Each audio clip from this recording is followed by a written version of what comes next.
Okay, let's jump right into this explainer. Today, we're digging into the absolutely wild history and the frankly stark modern reality of the bird that literally built our modern food system. We see them every single day, right? In supermarkets, at restaurants, everywhere. But the story of how this specific bird went from a highly revered, ancient, sacred symbol to a heavily engineered industrial commodity, well, it's one of the most incredible and honestly kind of unsettling journeys in human history. To really wrap your head around the sheer scale of this topic, I want you to think about this number for a second. 33 billion. That is the estimated number of chickens living on Earth right at this very moment. Think about that the next time you're wandering down the poultry aisle. They are the most abundant bird on the planet by an absolute landslide. They vastly outnumber us, and they live in pretty much every corner of the globe. That completely skews our planet's population, doesn't it? I mean, we've got about 8.8 billion humans sharing the Earth with 33 billion chickens.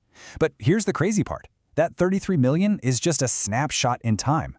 According to the UN Food and Agriculture Organization, the turnover in the agricultural industry is so incredibly fast that we actually slaughter somewhere around 55 billion of them every single year.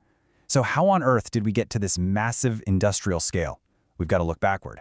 To see how this all builds, we have to trace a timeline going way, way back. Because this bird's journey from ancient civilizations to your dinner plate is just wild. We're going to follow this path starting from the Indus Valley around 2000 BC, moving through ancient Egypt and Rome, all the way to medieval Europe. And spoiler alert here, for the vast majority of human history, we weren't even eating them. Yeah, the biggest takeaway here is the actual reason we first brought these birds into our lives. Early humans didn't breed chickens for food. They domesticated them for the pure aggression of roosters in the ring. Cockfighting is literally one of the oldest continuous sports in the world, originating in the Indus Valley, which is modern-day Pakistan and Afghanistan, around 2000 BC. It was that fierce fighting spirit, definitely not their meat or eggs, that first caught our attention.